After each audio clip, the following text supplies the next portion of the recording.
My existence was reduced to an absolute mathematical survival calculation inside the public restrooms of the Brooklyn subway station in 1981. I am Chris Gardner, an uncertified medical device salesman whose entire financial asset base was liquidated by the federal government due to unpaid tax penalties. My 5-year-old son Christopher was sleeping on my lap while angry commuters banged against the locked wooden door, their voices echoing through the damp tile corridors. I held a single broken pencil in my right hand, using a discarded cardboard box to derive the complex probability formulas of Wall Street trading derivatives. The world viewed my frame as a homeless statistics, completely unaware that this destitute black father possessed a cognitive processing speed that could outcalculate the mainframes of the largest investment banks in Manhattan. I walked into the executive tower of Vanguard Wealth Management, wearing a borrowed jacket covered in dry drywall dust, having spent the previous night inside a local police holding cell for unpaid parking tickets. The senior managing partners sat behind a massive mahogany desk, their faces masked in a smug cultural superiority as they reviewed my empty resume. The chief executive officer, a ruthless financial aristocrat named Harrison Vance, asked me what I would say if a man walked into an interview without a shirt and got the job. I looked directly into his cold gray eyes, telling him that he must have been wearing some exceptionally clean trousers to hide the dirt, a sharp cognitive response that forced a sudden laugh from the committee. They offered me an unpaid 6-month internship, a corporate trap designed to extract free analytical labor from desperate outsiders before discarding them back to the streets. The corporate structure of Vanguard operated on a brutal system of white-collar exploitation, assigning the unpaid interns to execute tedious cold-calling tasks while the legacy executives long lunches. The office manager systematically targeted my frame, demanding that I fetch his artisanal coffee from the street vendors, while my peers were analyzing market portfolios. I walked into the executive boardroom during a high-stakes partner luncheon, placed the boiling paper cups on the table, and pointed out a 3.5% structural error in their quarterly real estate projection. I informed the managing partners that their automated trading models were currently pricing subprime assets incorrectly, a public display of mathematical dominance that left the senior directors in absolute freezing silence. My daily operational window was limited to exactly 6 hours, because I had to sprint 2 miles through the Manhattan traffic to secure a space at the local homeless shelter before the gates locked at 5 o'clock. My corporate competitors spent their evenings drinking at expensive country clubs, while I was cold calling high-net-worth CEOs at twice their speed without ever hanging up the telephone receiver to save 2 seconds per call. I tracked down a reclusive multi-millionaire tech founder named Walter Finch, intercepting his limousine outside a charity gala to solve a complex tax shelter problem on his private notepad within 20 minutes. This aggressive strategic maneuver secured a $4 million corporate account for the firm, establishing my unpaid frame as the single most profitable analyst in the building. The structural stability of Vanguard was permanently fractured when I discovered a covert ledger hidden inside the firm legacy server during my late-night cleaning shifts. Harrison Vance was systematically utilizing the interns' trading codes to obscure a massive international money laundering operation linked to European hedge funds. They intended to blame the eventual regulatory collapse on a low-level minority worker, using my juvenile background as a convenient legal shield for their corporate theft. Instead of running to the authorities, I moved my analytical operations into a small room behind a local church, using a single old computer to map the entire digital transaction history of Vance Private Offshore Trust. The corporate warfare escalated into the federal regulatory sphere when Harrison Vance discovered my shadow audit and attempted to terminate my internship contract on a Friday afternoon. He summoned my frame to the top-floor executive suite, placing a non-disclosure agreement and a $10,000 severance check on the desk before my eyes. I refused to sign the document, throwing my father's handwritten legal journals onto his glass table, proving that his firm had breached federal labor laws and security exchange regulations. I informed him that I was not an intern seeking a corporate salary. I was a primary shareholder representative acting on behalf of Walter Finch Conglomerate, which had just purchased 30% of Vanguard public stock. Harrison Vance orchestrated a desperate digital counterattack during a holiday weekend, launching a massive cyber assault to delete the forensic evidence stored on my church server. The computer monitors began flashing red security alerts as a sophisticated virus encrypted our primary transaction directories, threatening to liquidate our entire legal case within 2 hours. I took the primary terminal seat, using the probability formulas I had derived in the subway station to manually isolate the malicious IP nodes. I reversed the encryption vector, routing the virus back into Vanguard private executive database, completely exposing their hidden money laundering accounts to the active monitors of the Federal Bureau of Investigation. I walked into the central executive suite of Vanguard Wealth Management at exactly 9 o'clock the following morning, my son holding my hand while federal agents blocked the main skyscraper exits. Harrison Vance sat at the head of the mahogany table, surrounded by his defense attorneys, his posture still projecting a desperate illusion of sovereign authority. I did not utilize an expensive legal team, choosing instead to project the unredacted offshore bank ledgers directly onto the main corporate wall screens. I proved to the independent board members that Vance had embezzled $300 million from the corporate retirement funds, a devastating revelation that caused his legal team to immediately abandon his firm to avoid federal treason charges. The independent board of directors executed an immediate emergency resolution, stripping Harrison Vance of his chief executive title and voting unanimously to appoint my firm as the new sovereign chairman. I stood at the massive panoramic windows looking out over the New York harbor, the golden morning sun illuminating my frame as the financial journalists outside scrambled to document the historic corporate coup. I was no longer a homeless father washing his son's clothes in a dirty subway sink. I was the undisputed chief executive officer of the largest wealth management empire on Wall Street. The initial stabilization of my executive authority over Vanguard Wealth Management was violently disrupted when Harrison Vance, remaining loyalists, triggered a hidden short position on a massive maritime shipping index known as the Seward Portfolio. They intended to artificially drain our liquidity reserves within 48 hours, forcing the central clearing houses to freeze our operational license before the federal regulatory boards. I spent 3 consecutive nights inside the central mainframe bunker, with my son sleeping on an old army cot under the desks, tracing the dark pools of capital that were flooding the market. I discovered that Vance was coordinating with an aggressive European billionaire named Ivan Drago, who controlled a sovereign wealth fund from Zurich. I utilized the probability formulas I had derived in the subway station to execute a real-time margin call against their short contracts, trapping their capital and liquidating their entire offensive position before the morning opening bell.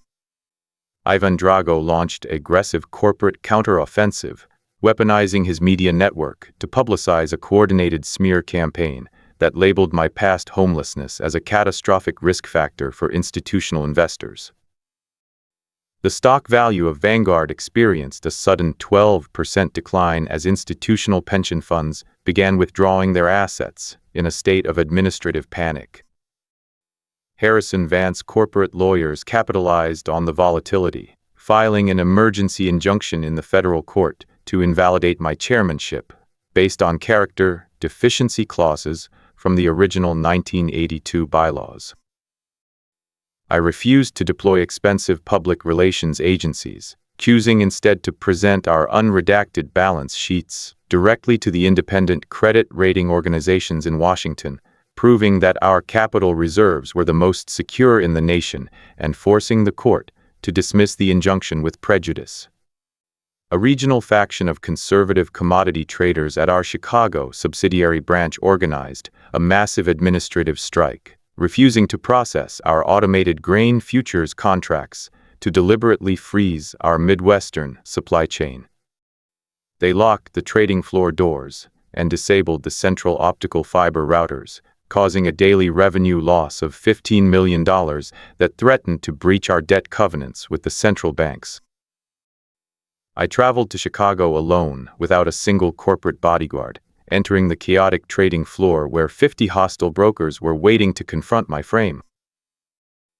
I placed an unredacted forensic report on their central mahogany table, proving that their union leaders had been accepting covert bribes from Ivan Drago offshore accounts to sabotage our firm, permanently crushing the insurgency and replacing the corrupt management with young analysts. The Securities and Exchange Commission launched a surprise regulatory raid on our newly developed artificial intelligence quantitative trading division, acting on a fabricated anonymous tip that accused our platform of insider trading. A team of 20 federal investigators entered our Manhattan tower with an administrative search warrant, freezing our algorithmic terminals and seizing our primary data drives. I realized the investigation was a coordinated political ambush orchestrated by Harrison Vance's allies in the federal Senate to halt our upcoming global expansion. I spent 12 grueling hours inside the congressional briefing chamber, utilizing a simple chalkboard to demonstrate the pure mathematical innocence of our code, proving that our algorithm was actually expanding market efficiency and protecting retail investors from predatory hedge funds. My private corporate accountant, a man I had personally rescued from a bankrupt tax firm, succumbed to a multi-million-dollar bribe from Ivan Drago to leak our classified internal tax data to the financial press. The leaked documents were heavily altered to create the false illusion that Vanguard was hiding toxic subprime liabilities inside our international real estate portfolios. I cornered his frame inside the executive vault after hours, holding the digital forensic logs that confirmed his unauthorized server access. Instead of notifying the authorities immediately, I forced him to transfer a series of corrupted statistical files to Drago Network, turning his corporate espionage into a devastating double-agent trap that decimated our enemy's short positions during the next trading cycle. Ivan Drago attempted a final desperate short squeeze maneuver against our primary technology shares during the annual New York Financial Summit, utilizing predatory high-frequency trading programs to drive our market capitalization towards zero. The trading floor was plunged into a state of absolute psychological terror as panic selling spread among our commercial banking partners, threatening to trigger a forced liquidation of our assets before noon. I ordered our chief technology officer to execute a complete manual shutdown of our primary electronic trading feeds, bypassing the automated systems for 2 critical hours. This high-risk tactical intervention broke the momentum of the digital algorithms, allowing my son and me to coordinate a massive counter-buyback with Walter Finch conglomerate that permanently secured our market dominance. The structural stability of our sovereign alliance suffered a massive blow when our primary financial backer Walter Finch experienced a catastrophic myocardial infarction during our preparation for the federal appellate court hearings.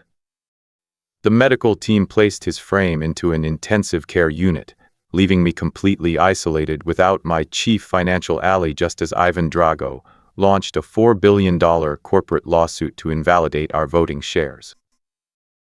The financial press gathered outside the hospital gates, openly predicting that my administration would collapse without the guiding hand of the billionaire tech founder. I stood by his bedside looking at his pale face, promising him that the algorithm of hope we had built from the dirt would survive the wolves of Wall Street. Our international competitors launched a massive patent infringement lawsuit against our core quantitative software, claiming that I had stolen the original algorithms from a defunct government research laboratory during my youth. The legal challenge threatened to permanently freeze our trading infrastructure, a structural disaster that would have resulted in immediate corporate bankruptcy for Vanguard. I traveled back to the Brooklyn subway station archives, spending 48 hours digging through crates of forgotten municipal records with the help of the local transit workers. I located the original handwritten cardboard boxes containing my earliest mathematical derivations from 1981, proving my absolute historical authorship of the code and forcing the federal court to dismiss the fraudulent lawsuit with prejudice. I initiated a comprehensive shadow audit of every legacy management position within Vanguard Wealth Management, utilizing an independent forensic accounting firm from London to root out any remaining pockets of internal corruption. The audit revealed a massive network of secret kickbacks and falsified expense reports that had drained $80 million from our regional offices over the past decade under Vance's tenure. I summoned the 12 corrupt vice presidents into the main boardroom simultaneously, placing their termination papers and their criminal profiles on the table before them without a single word of greeting. This clean sweep of the corporate hierarchy solidified my absolute sovereignty over the enterprise, replacing the old nepotistic elite with hungry young minority graduates from the public universities. I flew to Monaco to confront Ivan Drago directly on his multi-million-dollar luxury yacht during the International Financial Gala, breaking through his private maritime security perimeter to deliver a formal corporate warning face-to-face. I threw a leather folder containing the forensic evidence of his illegal international market manipulation onto his high-stakes baccarat table, informing him that the next trade he executed against my company would result in an immediate international arrest warrant from Interpol. His face turned to a mask of absolute freezing rage as he realized that a self-taught father from the Brooklyn subway system had successfully outmaneuvered his global security apparatus. This aggressive display of absolute dominance forced him to officially withdraw his hostile takeover bid, permanently securing our independence. Harrison Vance's legal defense team attempted a final desperate maneuver from his prison facility to seize my son's private educational trust funds, utilizing a complex labyrinth of forgotten estate laws from the Jim Crow era. They claimed that, because my son was born into poverty, without a registered permanent address, his legal status did not possess the right to hold primary voting stock in a Delaware corporation. I spent a week inside the state's Supreme Court Law Library, analyzing historical inheritance laws alongside my legal team to construct a structural counter-strategy. I discovered a private federal precedent signed in 1964, which explicitly protected the asset rights of citizens regardless of their historical housing status, permanently crushing Vance's final legal assault. A massive distributed denial-of-service cyber attack targeting our central trading database occurred on a winter Saturday afternoon, freezing the accounts of 4 million private retail investors across the globe. The digital terrorists demanded a ransom of $200 million in untraceable cryptocurrency, threatening to permanently delete our customer transaction directories if the payment was not executed within 6 hours. I refused to negotiate with the extortionists, taking the lead seat at the main network terminal to manually isolate the primary database nodes. I utilized the reverse engineering formulas my son and I had compiled to trace the digital signature of the attack to a rogue server farm in Eastern Europe, neutralizing the virus and restoring global operations with 15 minutes left on the countdown. Walter Finch miraculously recovered from his cardiac crisis, his physical strength returning just in time for the annual Global Economic Forum in Switzerland. He walked into the main conference hall leaning heavily on a wooden cane, but wearing an immaculate tailored suit, his unexpected presence causing a massive stir among the international banking elite. He took his place directly beside my frame at the primary presentation table, declaring to the global press that the alliance between his tech empire and my quantitative management was completely unshakable. His return restored absolute confidence in our corporate governance, driving our stock valuation to a historic all-time high within 30 minutes of his speech. The final conflict for the absolute control of Vanguard Wealth Management materialized during the official proxy voting session at our Manhattan headquarters. The legacy white-collar shareholders who still resented my background coordinated a final attempt to vote me out of the chairman position, utilizing their collective blocks of family stock to force a structural showdown. I stood before the assembly of billionaires, refusing to utilize a prepared speech or a corporate slide presentation to defend my management records. I reminded them that under my short tenure, our corporate revenues had expanded by 400%, while their private dividends had reached unprecedented heights, forcing them to vote overwhelmingly to retain my sovereign leadership. I returned to Brooklyn to purchase the abandoned subway station where my son and I had once slept on the public restroom floors, transforming the concrete space into a massive high-tech financial academy for underprivileged youth. I invested $70 million of my private fortune to build state-of-the-art computer laboratories and quantitative training centers, creating a direct employment pipeline from the streets into our Manhattan offices. I stood before the first class of young students, informing them that their current socioeconomic background was not a legal limitation on their eventual destiny. This reclamation of my past transformed our corporate public image, establishing Vanguard as a model of progressive capitalism. Harrison Vance filed for personal bankruptcy from his federal correctional facility, his remaining private assets and luxury real estate holdings being systematically liquidated by the state to pay for his massive corporate fines. I authorized our corporate treasury department to purchase his family estate in Connecticut at a public auction for a fraction of its original value. I transformed the luxurious mansion into a permanent recovery retreat for homeless families and single parents who were struggling to find housing, a final poetic justice that completely erased his name from the historical landscape of the financial world. We announced a historic corporate merger with the primary digital banking network of Singapore, creating a global wealth management monopoly that controlled the capital streams of 40 different international ports. The merger established Vanguard as the single most powerful quantitative infrastructure conglomerate on the planet, completely insulated from the localized market fluctuations of Wall Street. I signed the official treaty documents inside the Singapore Executive Chamber, the golden afternoon sun illuminating my frame as the international ministers offered a standing ovation to our global strategic vision. Despite my multi-billion-dollar status and my executive offices in Manhattan, I maintained the old broken pencil from our Brooklyn subway station days inside a small velvet box on my desk. Every Sunday evening I would sit alone in the quiet office, using a piece of yellow scrap paper to manually derive the fundamental economic models for our upcoming corporate quarters. This simple tradition kept my mind anchored to the raw analytical focus that had saved my life in the public restrooms, ensuring that my executive decisions remained completely detached from the arrogant illusions of wealth. The Internal Revenue Service completed a comprehensive 5-year audit of my private financial records, confirming that my corporate ascension had been executed with absolute adherence to the federal tax laws.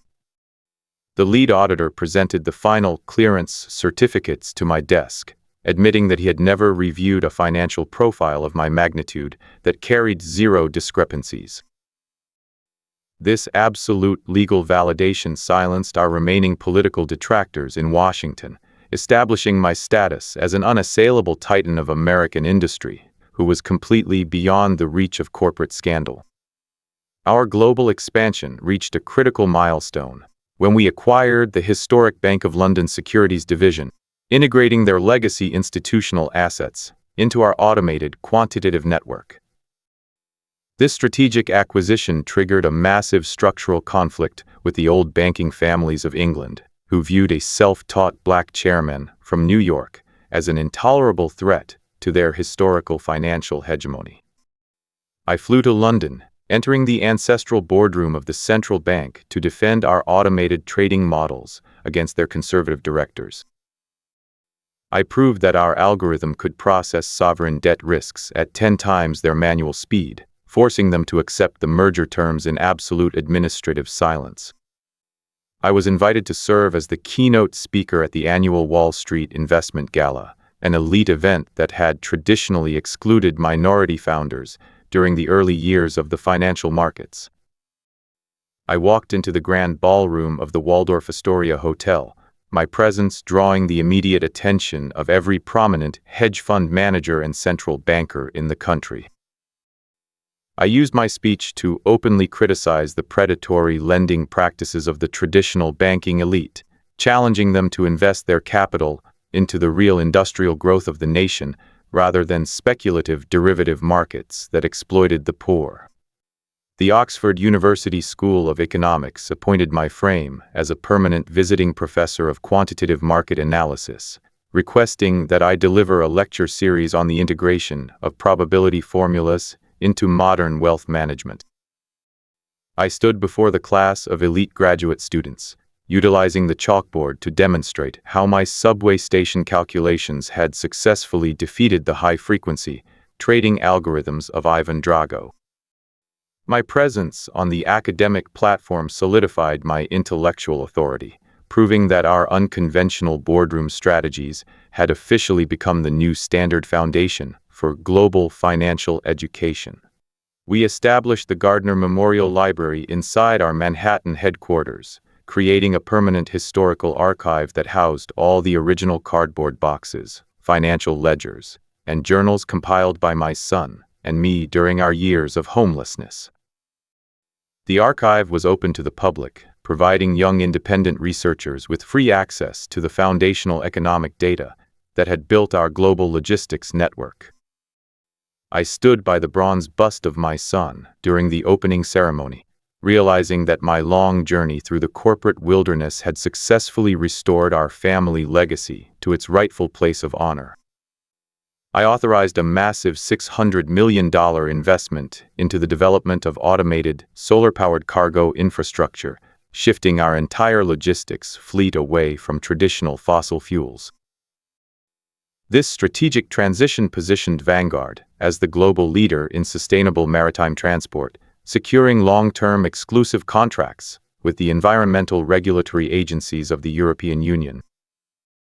The stock market responded with an immediate surge, validating my theory that environmental sustainability was completely compatible with peak corporate profitability. A sudden political crisis in the Pacific threatened to close the primary shipping lanes of the South China Sea, a geopolitical emergency that would have stranded 40% of our active cargo vessels in international waters. I returned to the Manhattan control room at midnight, coordinating a real-time rerouting strategy with our Singapore satellite network to guide our ships through alternative maritime corridors. My swift, decisive intervention prevented a massive global supply chain disruption, ensuring that our corporate customers received their shipments without a single hour of administrative delay. The passage of time brought a serene stability to our corporate operations, our global wealth management network, running with the flawless precision of a well-calibrated machine.